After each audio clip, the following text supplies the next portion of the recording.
expliquer à l'Église les bienfaits du brisement, le bienfait de casser, le bienfait de perdre.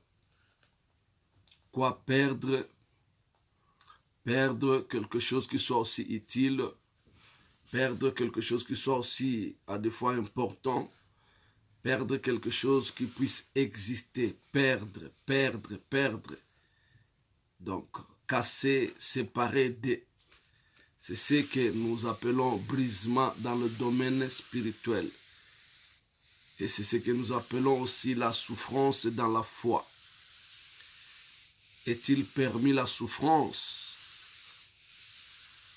dans la vie des enfants de Dieu? Est-il permis le brisement dans la vie des enfants de Dieu? Est-il acceptable perdre dans la vie des enfants de Dieu? Oui, effectivement, je dirais oui. Parce que quand nous sommes naturels, bien-aimés de Dieu, nous sommes comblés des impuretés dans notre vie, dans notre nature, qui est la nature adamique.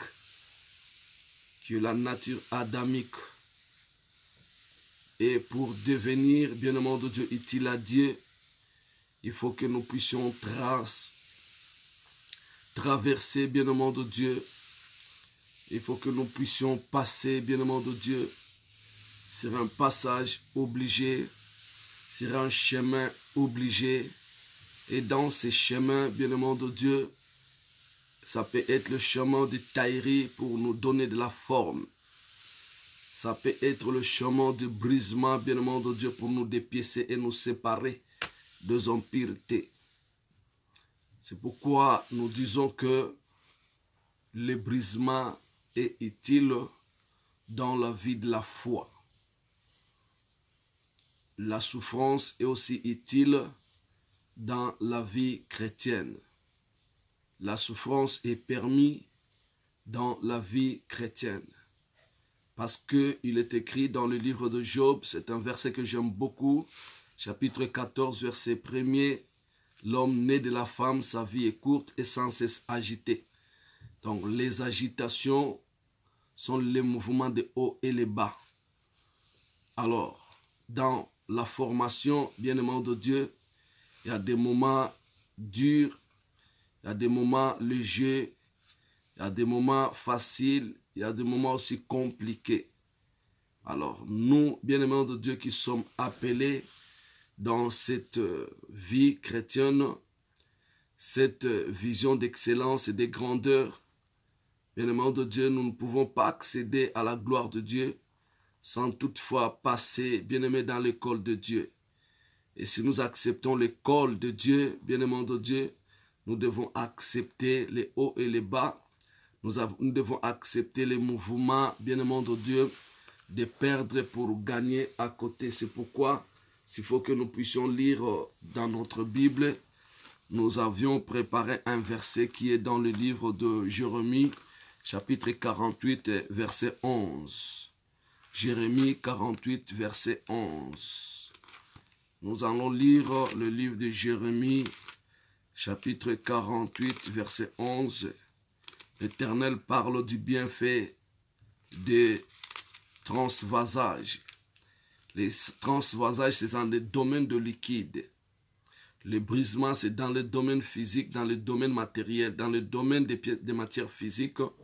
Et le transvasage, c'est dans le domaine des matières liquides. Quand on parle, je donne l'exemple, bien-aimé de Dieu, du diamant. Le diamant, quand on taille le diamant, cela veut dire que cette pierre doit accepter de perdre une partie de tienne pour trouver une forme voulue par le tailleur. Donc la pierre doit accepter de perdre une partie pour atteindre la forme voulue par le tailleur. Alors, il y a d'autres parties, quand le tailleur est en train de tailler, ça doit tomber, c'est inutile, c'est irrécupérable.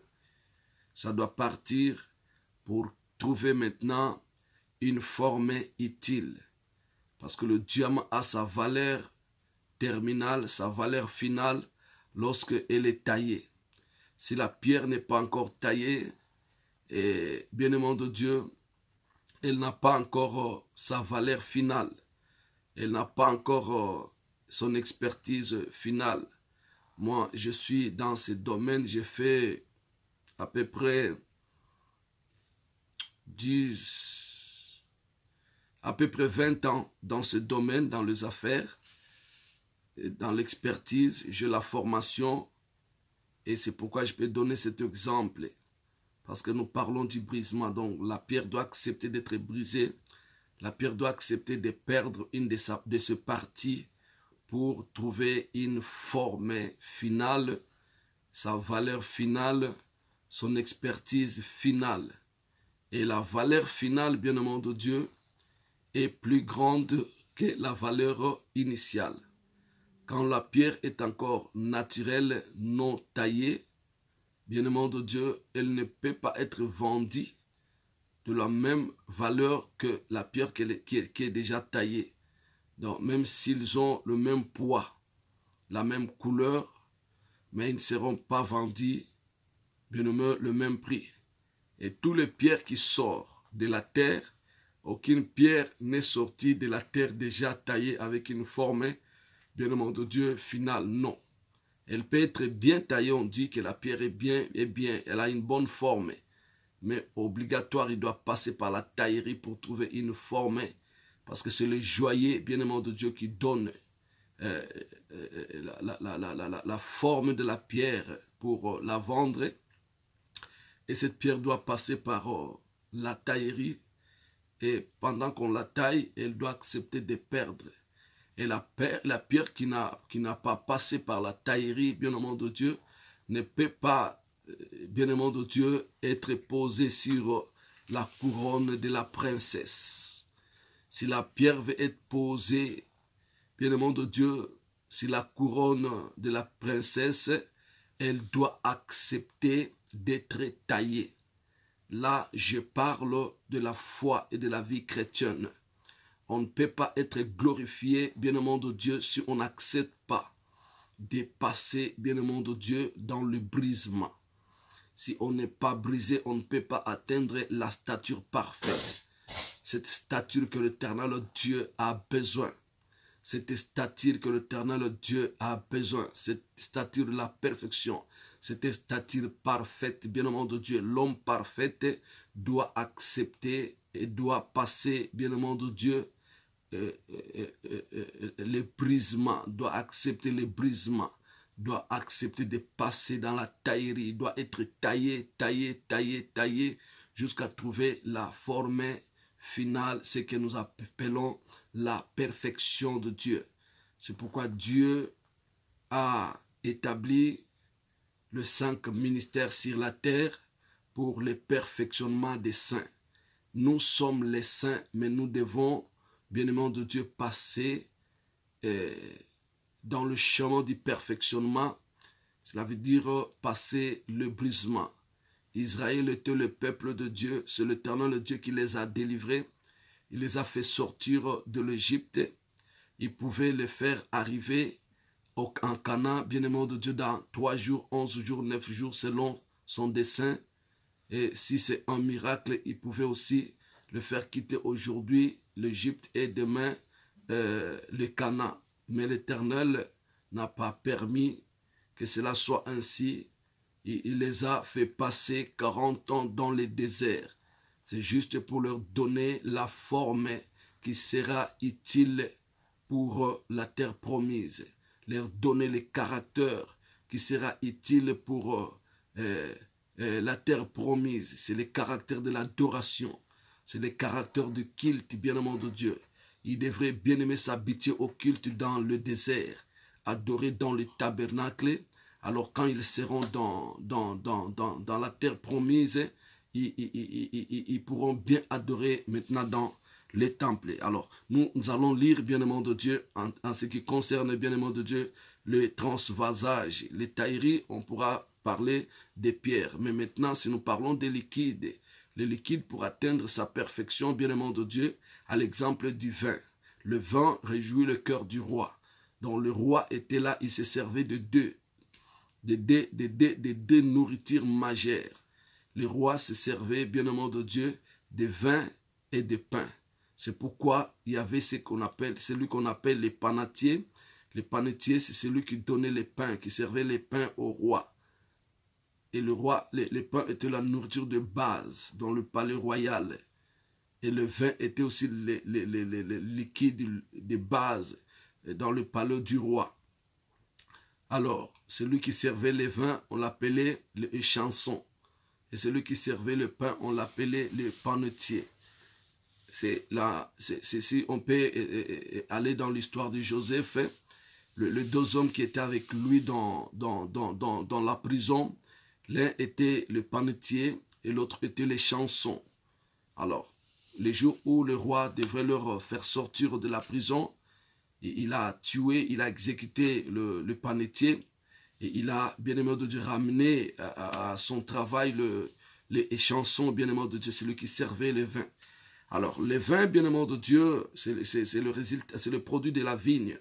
Et ce produit de la vigne, pour atteindre son état final, il doit passer par ce que nous appelons la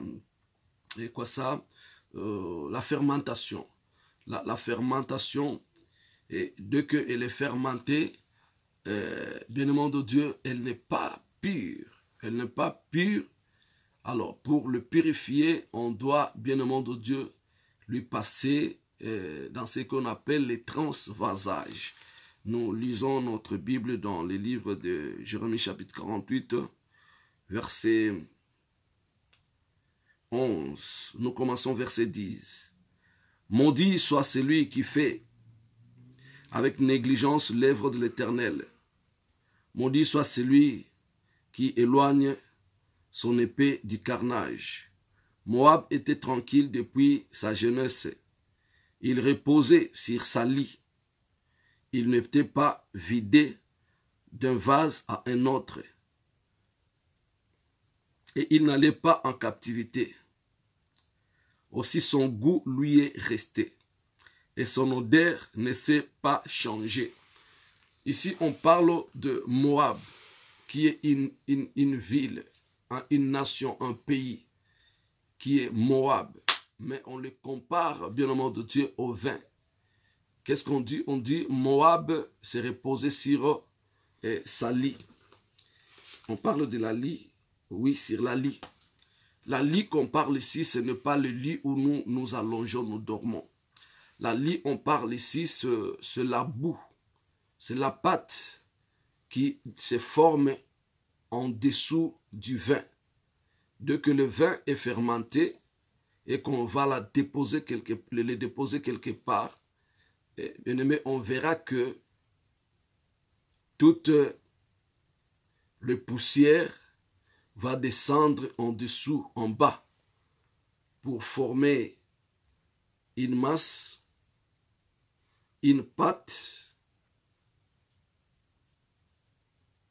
Et dès qu'on veut se servir de ce vin, on va transvaser ce vin à un autre vase pour jeter cette pâte-là. Et maintenant, pour atteindre un bon vin, ce processus de transvasage va continuer du jour au jour jusqu'à atteindre le vin parfait. Et pendant qu'on continue avec ce transvasage, le vin change aussi le goût. Le vin change aussi l'odeur. C'est pourquoi chaque fois que vous voyez les fabricants de vin, pour goûter le vin, ils se servent d'abord de l'odeur.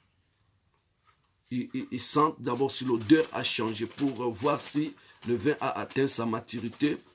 Ils cherchent d'abord à sentir l'odeur. Et après l'odeur, c'est le goût dans la bouche. Il se sort du nez. Comment va l'odeur? Et après, ils vont goûter avec la bouche. Donc, c'est ça, la fabrication du vin. Alors, le vin qui n'est pas passé par le transvasage et resté quelque part, les jours, on cherchera à se servir de ce vin. Dès qu'on le transvase dans la coupe, bien aimé de Dieu, ce vin-là sera sale. Ce vin-là sera sale, pas serviable.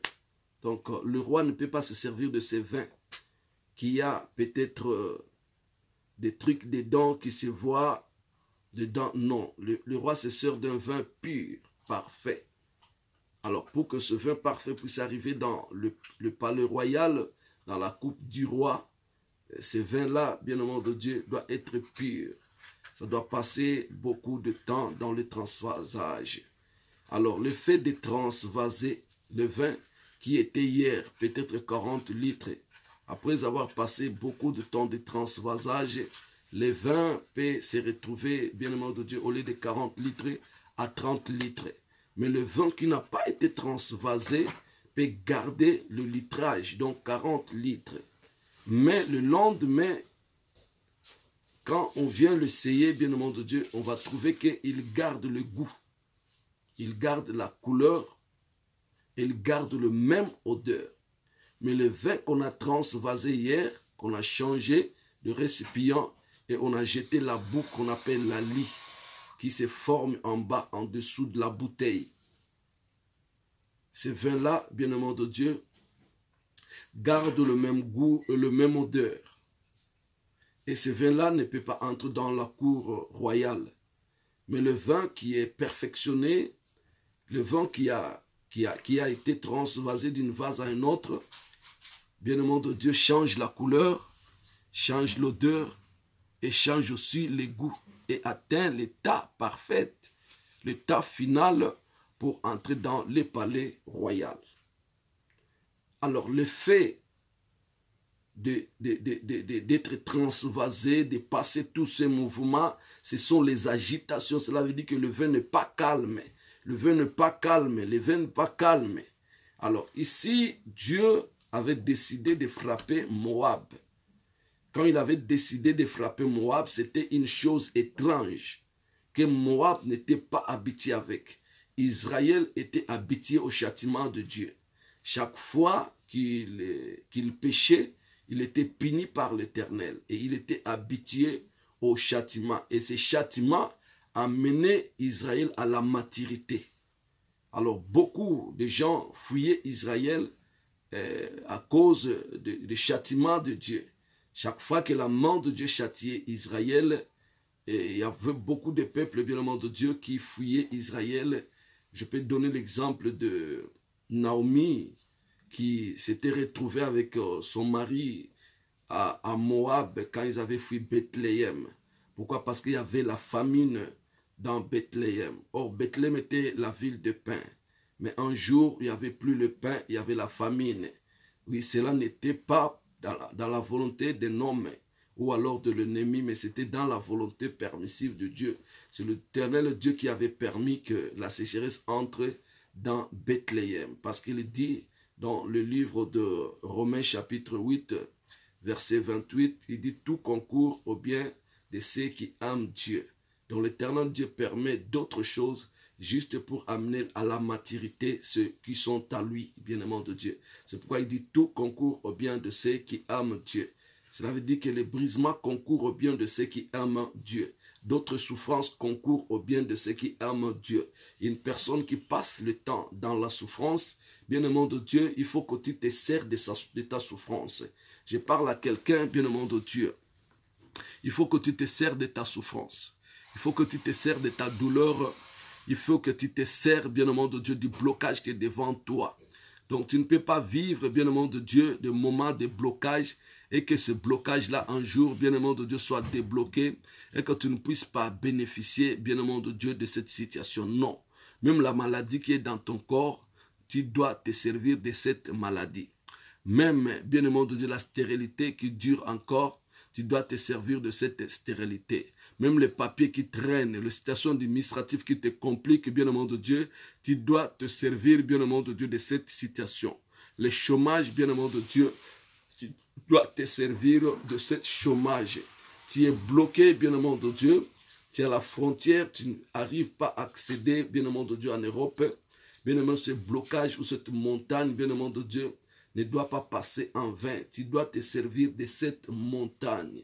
Parce que c'est toute une étape que tu es en train de passer. Parce que l'avenir, l'Éternel Dieu a placé un avenir meilleur pour toi. Mais pour que tu puisses arriver dans cet avenir-là et que l'Éternel puisse se servir de toi, il faut que tu puisses passer, bien-aimé, à la taillerie. Tu puisses passer à la formation, tu puisses passer à l'école. Tous les héros dans la Bible, les hommes forts dans la Bible, bien-aimé de Dieu, ont été, bien-aimé de Dieu, éprouvés. Ils ont été éprouvés. Une épreuve éprouvée, bien-aimé de Dieu, produit la victoire. On ne peut pas, bien-aimé, avoir la victoire sans toutefois passer par une épreuve.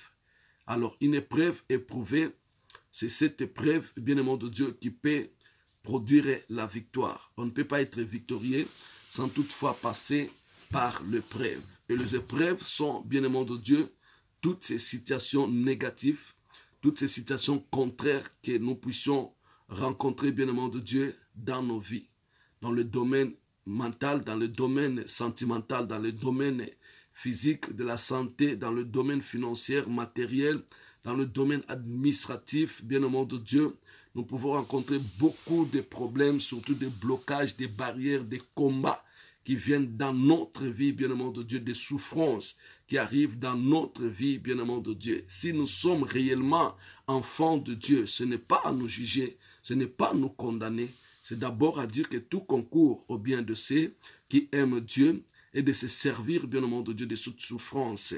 Parce que beaucoup de souffrances, bien-aimé de Dieu, aujourd'hui, si tu arrives à surmonter ces souffrances, le lendemain, quand ça reviendra, tu n'auras pas la même douleur. Tu n'auras pas, bien-aimé de Dieu, la même douleur parce que tu seras déjà au-dessus de cette situation.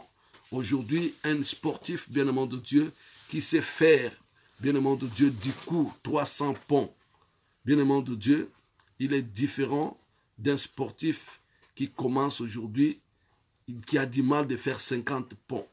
Cela veut dire que celui qui a fait 300 ponts, avant d'arriver à 300 ponts, bien-aimé de Dieu, il a souffert, mais aujourd'hui, s'il arrive quelque part, on lui demande de faire 200 ponts, ça passe, parce qu'il est déjà élevé au-dessus de ces épreuves. Bien-aimé de Dieu, le monde, c'est le monde des épreuves. Le monde, c'est le monde des épreuves. Pour atteindre l'élévation, pour atteindre, bien-aimé de Dieu, des dimensions élevées, il faut que tu puisses passer, bien-aimé de Dieu, dans les épreuves. Même le Seigneur Jésus ne pouvait pas, bien-aimé de Dieu, récupérer son trône sans toutefois passer, bien-aimé de Dieu, dans l'épreuve. La première épreuve, c'était de quitter son trône et de venir vivre comme un homme sur la terre. Même le chemin de la croix vient après. Mais la première épreuve, c'est d'accepter, bien-aimé de Dieu, de traverser ce monde pendant 33 ans. Bien-aimé de Dieu, comme un homme dans la chair qui puisse avoir faim, qui puisse avoir soif, qui puisse avoir froid, bien-aimé de Dieu. Tout ça, bien-aimé, un Dieu ne peut pas subir ces choses.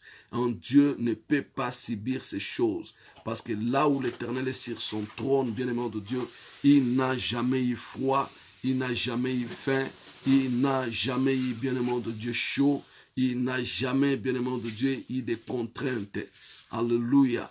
Mais, bien-aimé de Dieu, pour, bien-aimé de Dieu, sauver l'humanité, être le roi des rois, régner sur toute l'humanité, bien-aimé de Dieu, il devrait abandonner son trône et descendre sur les lieux inférieurs et traverser, bien-aimé de Dieu, les chemins de la croix, bien-aimé de Dieu.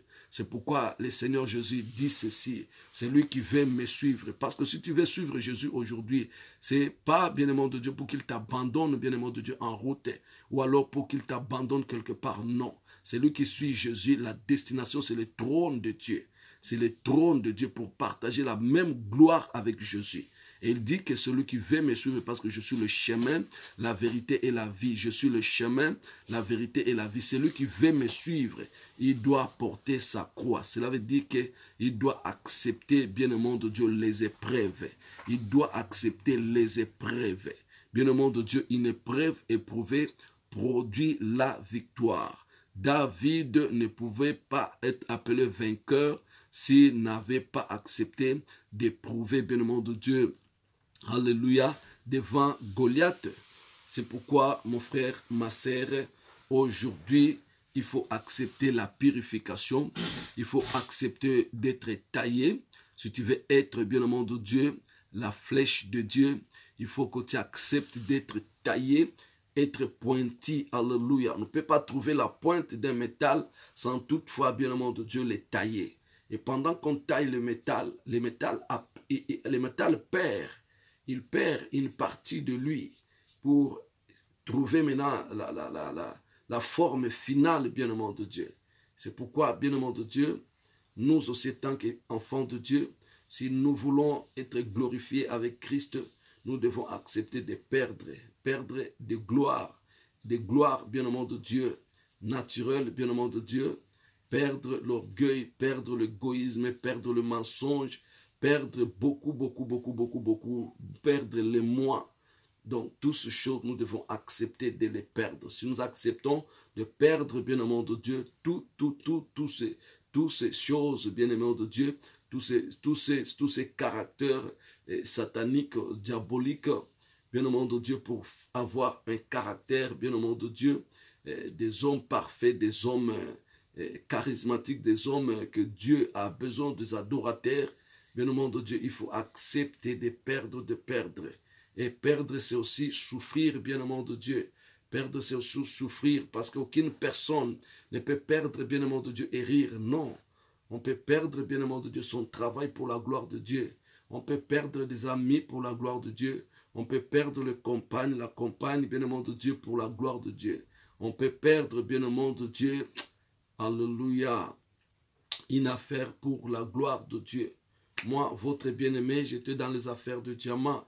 Et je me suis converti dans les affaires de diamant et je suis devenu pasteur dans les affaires de diamant. Mais un jour, l'Éternel a mis les deux mains. Il a dit, ça c'est les affaires de diamant, ça c'est le ministère, alors tu dois faire le choix. Bien-aimé, j'avais accepté de perdre mes affaires, les affaires de diamant, et de garder les ministères. Alors, dans les affaires de diamant, j'avais la possibilité de gagner des sommes et des sommes. Mais quand j'avais accepté de perdre l'affaire, bien-aimé de Dieu, alléluia, tout avait changé en un jour, bien-aimé de Dieu, tout s'était dégradé et ma vie a pris une baisse. Ce n'était pas facile, mais mes amis a des fois trouvé comme si j'étais ensorcelé. Ils venaient me chercher, non, pasteur, tu dois reprendre les affaires, tu dois reprendre, non, c'est pas ça, c'est ta vie. Nous avons honte, nous n'arrivons pas à te supporter. Alors, on peut te donner aujourd'hui, mais demain, on ne te donnera pas. C'était ça, c'était ça. Et après, les autres qui ont compris, ils ont commencé à me soutenir comme des partenaires. Et après, ils ont lâché aussi. Donc, je veux dépendre qu'à mon Dieu. Voilà, bien-aimé de Dieu. Et là où je suis, j'ai la paix que beaucoup de mes amis qui continuent à faire les affaires n'ont pas, bien-aimé de Dieu. Et j'ai la confiance de Dieu. Et mon foyer est béni, mes enfants sont bénis, j'ai des beaux enfants, des enfants intelligents. Tous mes enfants qui sont sous ma haute responsabilité, bien-aimé de Dieu, bénéficient de mon onction. Il y a de ceux qui travaillent bien à l'école, il y a de ceux qui sont excellentes à l'école, bien-aimé de Dieu, ils évoluent bien. Donc voilà, j'ai la paix dans mon foyer et je travaille, mon église évolue, bien-aimé de Dieu. Bien que je peux être bloqué quelque part, les choses peuvent être dites quelque part, mais j'évolue et je continue, bien-aimé de Dieu. C'est pourquoi quand ça arrive, bien-aimé, il ne faut pas esquiver d'autres problèmes. Il ne faut pas esquiver, bien-aimé de Dieu.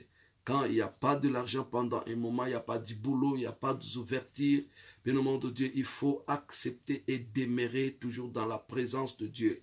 Garder la présence de Dieu. Gloire au Seigneur. Ça va, Blanchard? Oui. Ah bon. Gloire au Seigneur. Je ne pense pas. Gloire au Seigneur, gloire à l'Éternel.